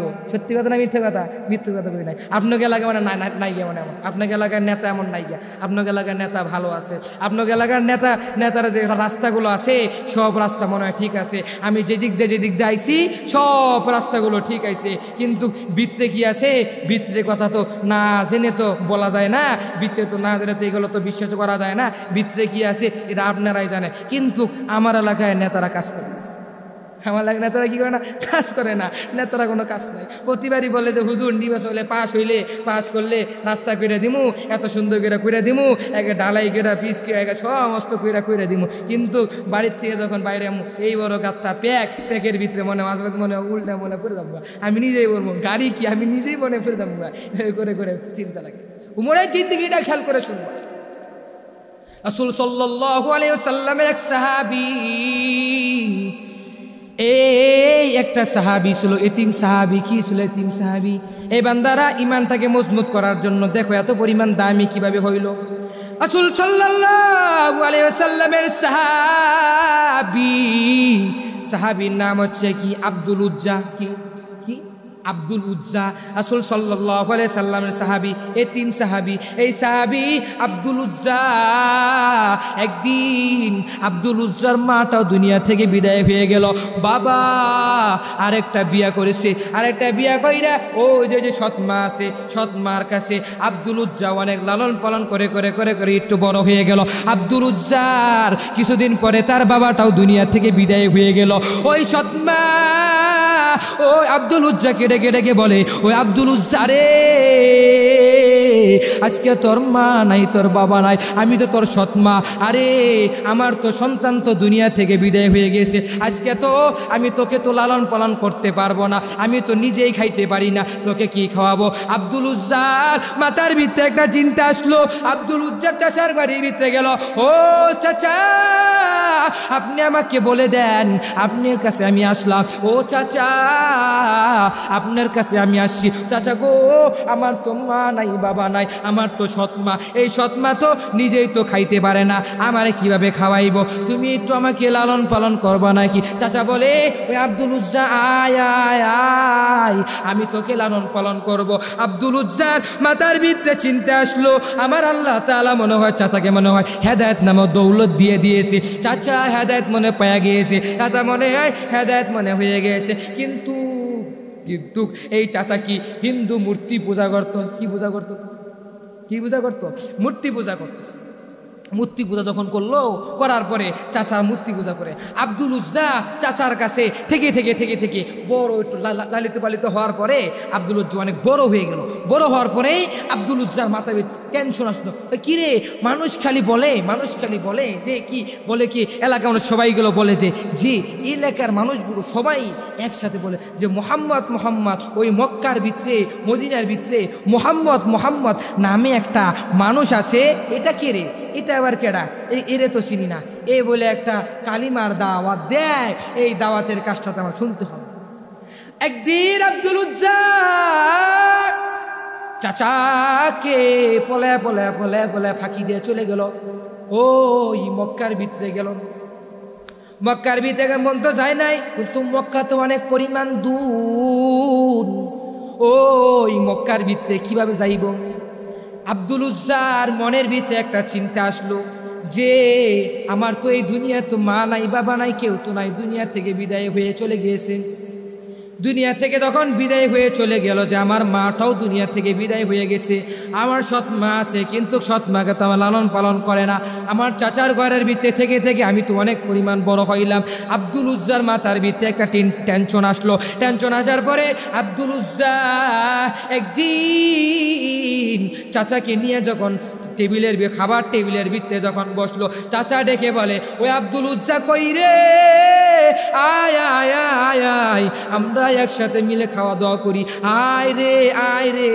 আব্দুল উজ্জা তো টেবিলের ভিতরে খাবারের টেবিলে বসে না, না বসে বসে আব্দুল উজ্জা তার মনের ভিতরে একটা চিন্তা, ওই চাচাকে ডেকে ডেকে বলে, ও চাচা আচ্ছা আমি তো খাবো না, আমার পেটে কোনো খিদা নাই। চাচাকে বলে, ও চাচা আমি আপনার কাছে অনেক দিন ধরে ধরে ধরে ধরে একটা কথা বলবো, আমার মনের ভিতরে একটা কথা লেগেছে। ও চাচা আপনি কি শুনবেননি? কয় বলো শুনবো। কয় চাচা গো, ওই যে মক্কার ভিতরে মদিনার ভিতরে একটা যে মানুষ আছে মোহাম্মদ নামে একটা মানুষ আছে, ওই মানুষটা কেমন? কয় চাচা বলে, ওই মানুষটা অনেক বড় দামি এক মানুষ, এই মানুষটা অনেক বড় দয়ালু, অনেক বড় মেহেরবান, এই মানুষটা অনেক পরিমাণ দাম, তার দামটা অনেক পরিমাণ সম্মান আছে, এই মানুষটার অনেক পরিমাণ দাম। এভাবে করে করে আব্দুল উজ্জার চাচা যখন বলার পরে আব্দুল উজ্জার চাচা তাকে ডেকে ডেকে ডেকে ডেকে বলে, ও হো আব্দুল উজ্জা রে, তুই কেন ওর কথা মনে মনে বললি?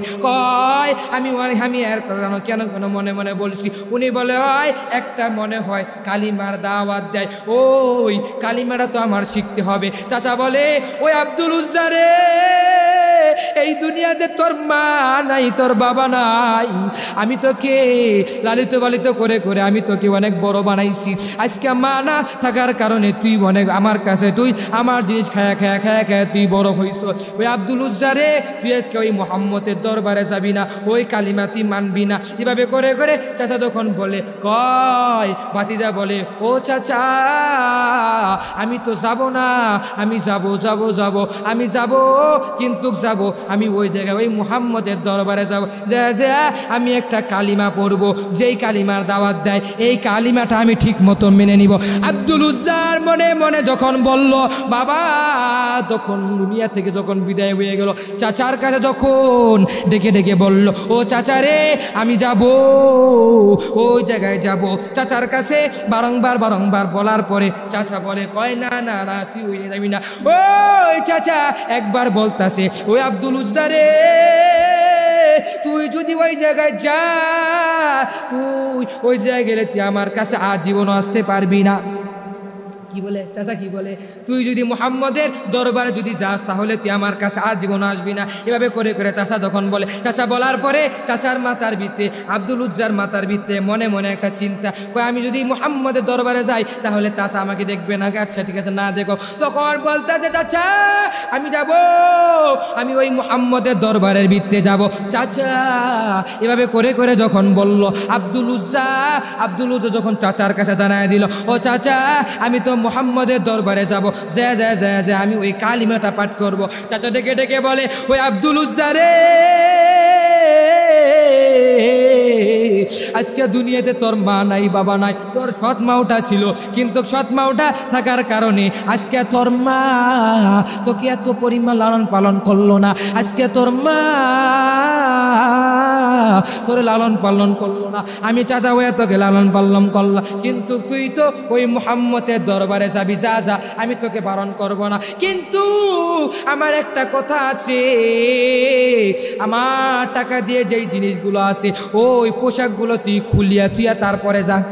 বললো, আমার যে জিনিসগুলো আছে ওই জিনিসগুলো খুলে তুই তারপরে যা। এভাবে করে করে আব্দুল উজ্জা চাচা যখন বলার পরে, ও চাচা আমি তো যাব, আমি তো খালি গায়ে যাব, আমি তো একটা যুবক মানুষ, আমি যদি খালি গায়ে যাই তাহলে তো মাইনছে তো আমায় কী করবে, খারাপ করিব।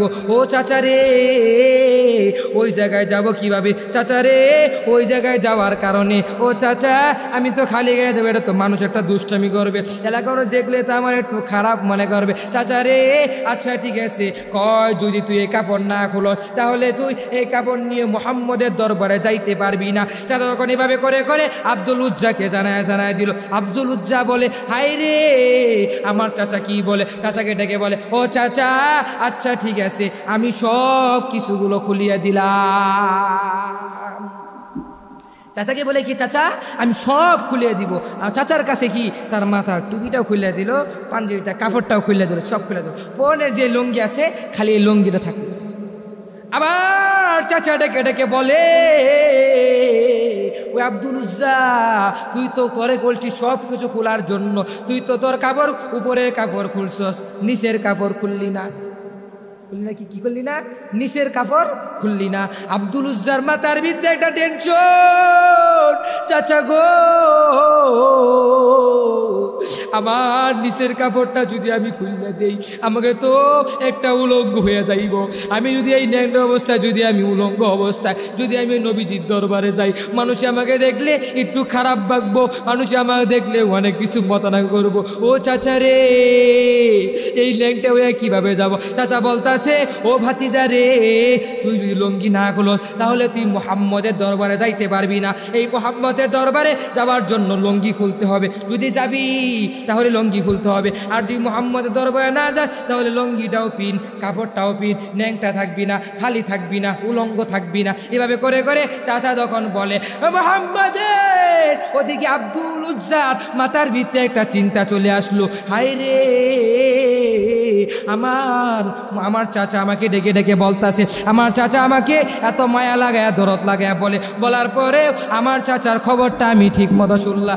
আচ্ছা ঠিক আছে, আমি চাচাকে খুলে খুলে সব বিদায় দিব। আব্দুল উজ্জা যখন লঙ্গি খোলা রাখে আমার রবের কাছে দোয়া করে, ও দয়ার মালিক, এই দুনিয়াতে আমার মা নাই, আমার বাবাটাও নাই, আমি বড় এতিম, আমি বড় এতিম হয়ে গেলাম রে আল্লাহ। ও আল্লাহ গো, আজকে মুহাম্মদ নামে একটা মানুষ তোমার বন্ধু হিসাবে ওই মুহাম্মদের দরবারে আমি যাব, কিন্তু আমার চাচা আমার সব কাপড়গুলো খুললে নিতেছে।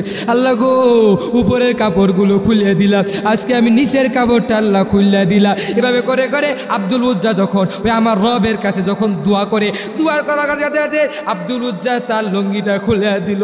হে বান্দারা দেখো, সাহাবাই কেরামের জিন্দগিটা গারো, তারা কত সুন্দর করে ইমানটাকে এত মজবুত করে রাখছে। তুমি আর আমি আমার টাকার কিনা ইমানটাকে বিক্রি করে দিয়ে দেয়। আজকে দেখো আমাদেরকে, তুমি খেয়াল করে দেখো, আজকে দুনিয়াতে কতগুলো মানুষ আছে টাকার জুড়ে ইমানটাকে বিক্রি করে দেয়, ইমানটাকে বিক্রি করে দিয়ে চলে। আজকে দেখো আমাকে তুমি একটু দেখাইবা নাকি?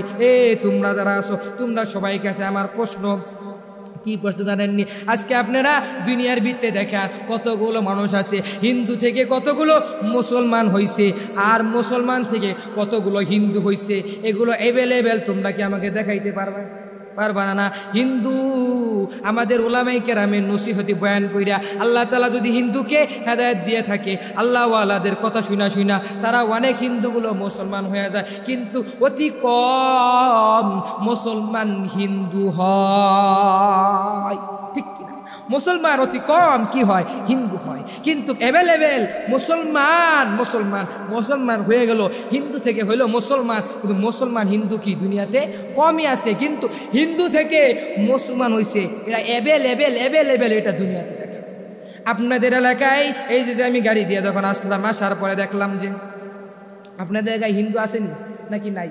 আছে হিন্দু আছে মনে হয় না? নাই মনে হয়। আমার এলাকায় হিন্দু আছে, অনেকগুলো হিন্দু আছে। ওই হিন্দুরা এত মায়া লাগায় ডাকে, তাদের একটা মহাব্বতী ডাক আছে, জানেননি কি ডাক? হিন্দুরা হিন্দু যেই দোকান থেকে কিনে, আমিও তো একই দোকান থেকে কিনি, হিন্দু যেই দোকান থেকে কিনে আমরাও তো একই দোকান থেকে কিনি। কিন্তু আপনারা খেয়াল করে দেখবেন ওই হিন্দুরা কি বেলেটে বলে, আপনারা যেই দোকান থেকে কিনবেন, যেই দোকানের মাঝখান, যেই মুদির দোকান থেকে তেল কিনবেন, খরচপাতি করবে, ওই দোকান থেকে হিন্দুরা কিনে নাকি কিনে না? নাকি হিন্দু বলে আলাদা দোকান আছে হিন্দু লেগে আলাদা দোকান আছে? কিন্তু না। বাবারা, তোমাদের ভিতরে ইমানটাকে এখন পর্যন্ত মজবুত করতে পারতাছো না। একটা হিন্দু ব্যক্তির সাথে তুমি উঠা ভাষা করো, একটা হিন্দু ব্যক্তির সাথে তুমি চলাফেরা করো, ওই লোকটার সাথে চলাফেরা করো, তুমি যে করো, ওই হিন্দুটা খাড়ায় মুতে, তুমিও খাড়ায় মুতো। শিখলা কার কাছ থেকে? ওই হিন্দুর কাছ থেকে শিখলা। কিন্তু হিন্দুর কাছ থেকে শিখার পর, এত দামি হওয়ার পরে হিন্দুর কাছ থেকে শিখে গিয়ে তখন শিখলা। এভাবে করে করে আব্দুল উজ্জা তার মাথার ভিতরে একটা চিন্তা আসলো, ওই হিন্দুদেরকে আমি কেন বললাম, উদাহরণ ক্ষেত্রে বলি, তোমাদেরকে আমি বারংবার আকারে বলি, ফিরা করবা না। দুনিয়াতে এমন বন্ধু বানাইবা যেই বন্ধুটা দুনিয়াতেও তোমাকে সহযোগিতা করবে, পরকালেও তোমাকে সহযোগিতা করবে। এমন একটা বন্ধু বানাইবা যেই বন্ধুটা দুনিয়াতে তোমাকে সহযোগিতা করবে করবে না, পরকালেও তোমার জন্য সহযোগিতা করবে না, এমন বন্ধু তোমরা কোশ্চিন কালেও বানাইবে না। ও বাবারা, তোমরা শুনিয়া রাখো, হিন্দুরা দেখবা যে অনেকগুলো বলে আমার রংপুরের ভিতরে এক হিন্দু নেতা আছে, উনি তো নেতা হইছে, তিনি শুনি মাঝে মধ্যে শুনি। আমি তখন এক জায়গায় মাহফিলে গেলাম, যাওয়ার পরে দেখলাম ওনার সাথে দেখা হইলো, ওই আব্দুল হাকিম সাহেব সাহেব হুজুর কেমন আছেন? আমি বললাম জি আলহামদুলিল্লাহ ভালো আছি।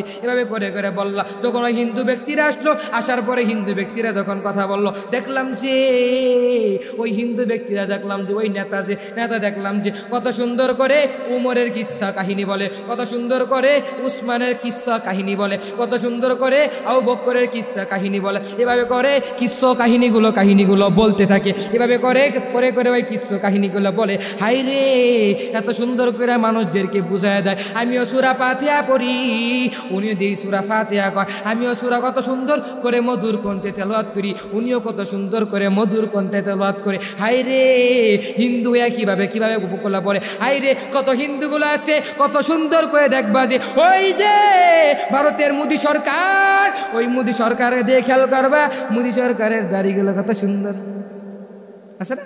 সরকারে কি দাড়িগুলো কত সুন্দর, ওই মোদী সরকারের দাড়ি দেখে তার দাড়িগুলো কত সুন্দর, তিনি পাঞ্জাবি পিন্দে চলে, আবার দিয়ে মাথায় দিয়ে কত সুন্দর কে ভাগিলে। উনি কি ইমানওয়ালা হয়েছে? উনি কি মুসলমান হয়েছে? না রে, উনি তো ইমানওয়ালা হতে পারে নাই, উনি তো মুসলমান।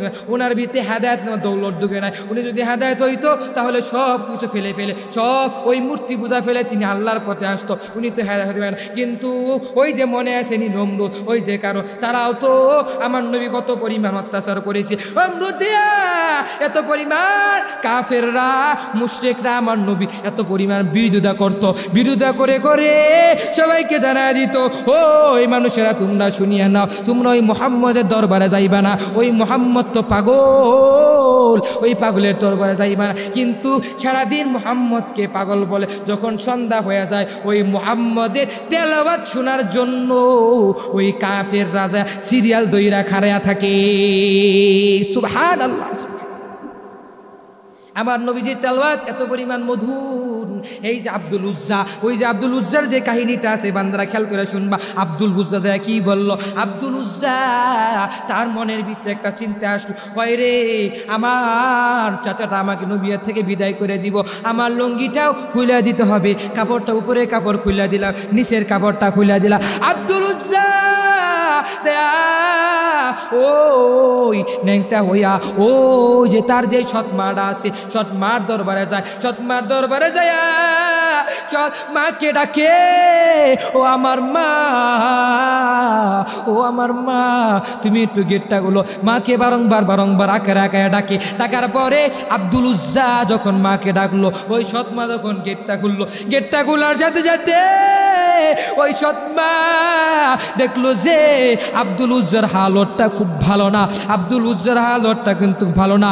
ওই মা সৎমা তার চোখের ভিতরে হাত দিয়া ডেকে আর বলে, ওই আব্দুল উজ্জা রে, তোর এই হালত কেমন কইল? আরে তোর এই হালত কে করেছে? আরে তোর এই হালতটা কেডা করেছে? আব্দুল উজ্জার ওই সৎমা চোখের সামনে হাত দিয়া যখন বলে, আব্দুল উজ্জাকে জানায়া দেয়। আব্দুল উজ্জাকে জানায়া দেওয়ার সাথে সাথে আব্দুল উজ্জা বলে, ও আমার মা, এ মা, আমার চাচা তো আমাকে দুনিয়াতে লালন পালন করছে। ও মা, তুমি তো জানো যে আমার মাওটা চলে গেছে, বাবাটাও চলে গিয়েছে, কিন্তু তুমি তো আমার সৎ মা।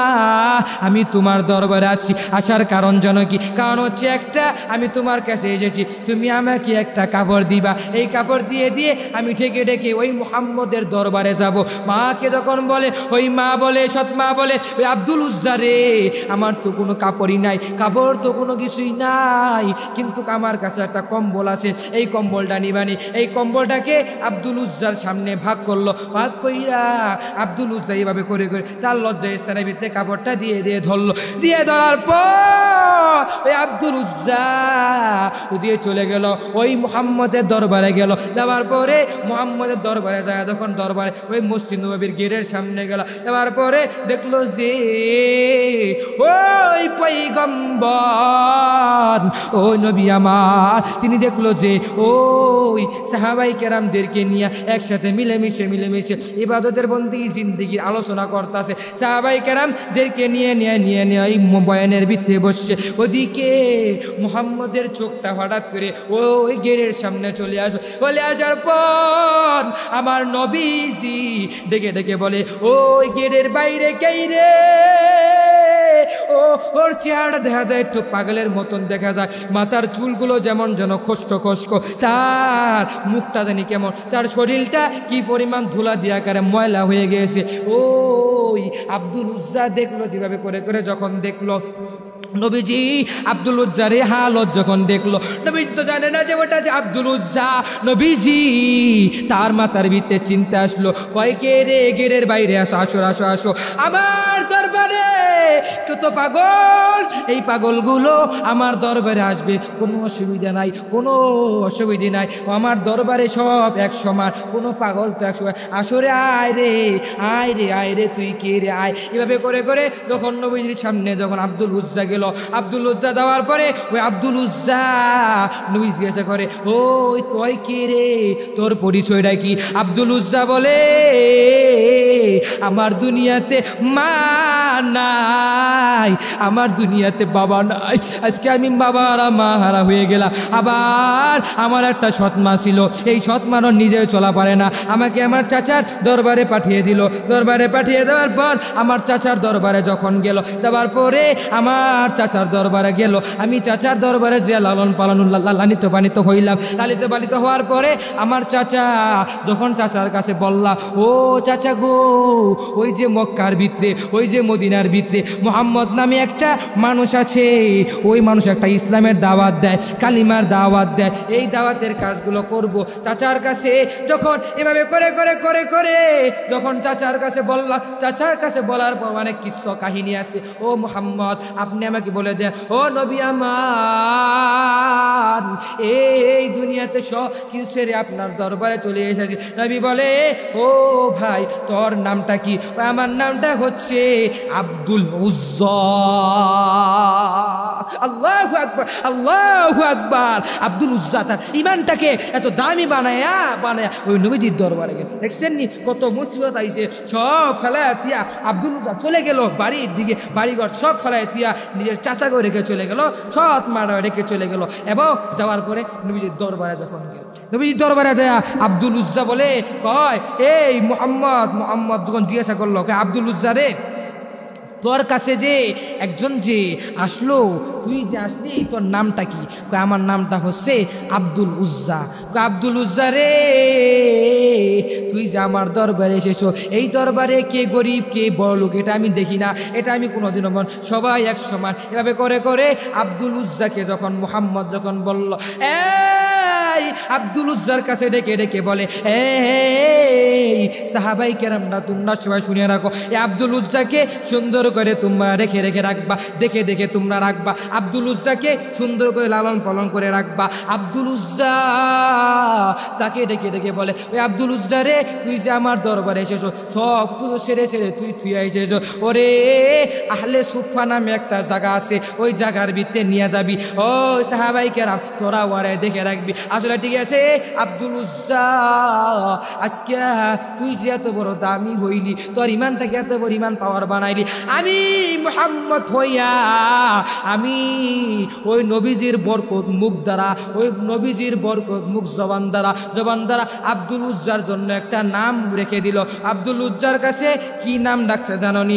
আমার রবের কাছে দুইটা নাম অনেক পরিমাণ দামি। কোন দুইটা নাম? একটা হচ্ছে আব্দুল্লাহ আর একটা হচ্ছে আব্দুর রহমান। আব্দুল্লাহ আর একটা হচ্ছে আব্দুর রহমান। এভাবে করে করে করে করে যখন বলার পরে ওই আব্দুল উজ্জা রে, তোর নামটা আজকে আব্দুল উজ্জা থাকবে না, তোর নামটা আমি নবীজি রেখে দিলাম আব্দুল্লাহ, মানে আল্লাহর গোলাম। তুই আজকে আমার আল্লাহর গোলাম হইয়া গেলি। এভাবে করে করে করে আব্দুল উজ্জার যখন নামটা রাখলো, সাহাবাই কেরামদেরকে সাথে নিয়া সাহাবাই কেরামদেরকে, এই সকল সাহাবাই কেরামরা তোরা শুনিয়া ল, তোরা একসাথে শুনিয়া ল, আব্দুল্লাহকে তোরা দেখে দেখে রাখবি, আব্দুল্লাহকে এমন সুন্দর করে তোরা দেখে দেখে রাখবি। আব্দুল্লাহকে নিয়া ওই আহলে সুফা নামে একটা জায়গা আছে, ওই জায়গায় যাইবি। ওদিকে আব্দুল্লাহকে আহলে সুফার দিকে নিয়ে গেল। যাওয়ার পরে আব্দুল্লাহকে যখন নিয়ে যায়, রাত্র যখন হয়ে যায়, আব্দুল উজ্জা তো ঘুমায় না, আব্দুল্লাহ তো ঘুমায় না। আব্দুল্লাহ না ঘুমায়া কি পড়ে? এত মধুর কণ্ঠে কণ্ঠে কোরআন পড়তে থাকে। আল্লাহু আকবার, আল্লাহু আকবার, আল্লাহু আকবার, আল্লাহু আকবার। ইমানটাকে দামি বানাইলো তো পরিমাণ, ওই বানাইলো ইমানটাকে দামি বানানোর পর, ইমানটাকে মজবুত করার পর, আব্দুল্লাহ নবীজির দরবার থেকে আসার পর দেখে সারা রাত্র এভাবে করে করে দামি আকারে সারা রাত্র ঘুমায় না, ঘুমায় খালি কোরআনই পড়ে, খালি কোরআন। এদিকে সকালে যখন ফজরের সময় যখন সাহাবাই কেরাম নবীজির দরবারে এসে বলে, ও পয়গম্বর, আপনি যে একটা যে মানুষকে আপনি রেখেছেন আব্দুল্লাহ, এই আব্দুল্লাহ সারা রাত্র তো কোরআন শরীফ পড়ে, এই কোরআন শরীফের তেলাওয়াত শোনার কারণে আমরা তো রাত্রেবেলা ঘুম ধরে না, আমাদের ঘুমে ডিস্টার্ব হয়। নবীজি ডেকে ডেকে বলেন, ও সাহাবাই কেরাম, আব্দুল্লাহ কোরআন শরীফ পড়ো, এই তোরা ওকে কোনো বারণ করবি না, ওকে তোরা কেউ বাধা দিবি না। এভাবে করে করে নবীজির কাছে যখন একবার করে বলে, নবীজি বলে, তোরা কেউ ওকে জীবনও তোরা বাধা দিবি না, তানি পড়তেই থাক। এভাবে করে করে আব্দুল্লাহকে কাছে যেয়ে বলে, ওই আব্দুল্লাহ, তুই সারা রাত্র কোরআন শরীফ পড়, তোকে কেউ কোনোদিনও কিছু বলবে না। এভাবে করে করে যখন বলল, আর তুই কোরআন শরীফ পড়বি, যখন ওই উহুদের ময়দানে যুদ্ধ করতে লাগবে, যখন ওই যুদ্ধ করার জন্য যখন ডাক চলে আসবে, তখন ওই যুদ্ধের দিকে চলে যাবি। এভাবে করে করে আব্দুল্লাহর কাছে যখন বারংবার আকারে বলল, সাহাবাই কেরাম এত পরিমাণ দামি হওয়ার পরও সাহাবাই কেরামের জিন্দগিটা কি পরিমাণ দামি। ও বান্দারা, তোমরা যে খেয়াল করে শুনে নিবা, এই যে আব্দুল উজ্জা তার ইমানটা কি পরিমাণ বাড়াইয়া দিল, ওই আব্দুল্লাহ তার ইমানটাকে কি পরিমাণ বাড়াইয়া দিল। কিন্তু তুমি আর আমি, আমাদেরকে তো যুদ্ধের ময়দানে ডাকে নাই, আমাদেরকে তো কোনো কিছু করার জন্য ডাকে নাই, আমাকে তো জিহাদে যাওয়ার জন্য ডাকা হয় নাই, আমাদেরকে ডেকেছে আমার রব, বলেছে তোমরা 5 ওয়াক্ত নামাজ পড়ো, তোমরা রমজান মাসে রোজা রাখো। এই যে সামনে আসছে রমজান, এই রমজান মাসে তোমরা রোজা রাখবা, কিন্তু আঙ্গ মা বাবারা, আঙ্গ ভাই বোনেরা, আঙ্গর কৌমের মানুষেরা, ওরা তো কোরআনের কোনো মর্যাদা বুঝে না, তারা কোরআনকে মজবুত আকারে ধরে পারে না, বছরে কোরআন ধরে না। যখন রমজান মাস যখন আসে, তখন তারা ওই রমজান মাসেই শুধু কোরআন পড়ে, আর যে বাকি যেই মাসগুলো আছে, এই বাকি মাসগুলো তারা কোরআন ধরে না।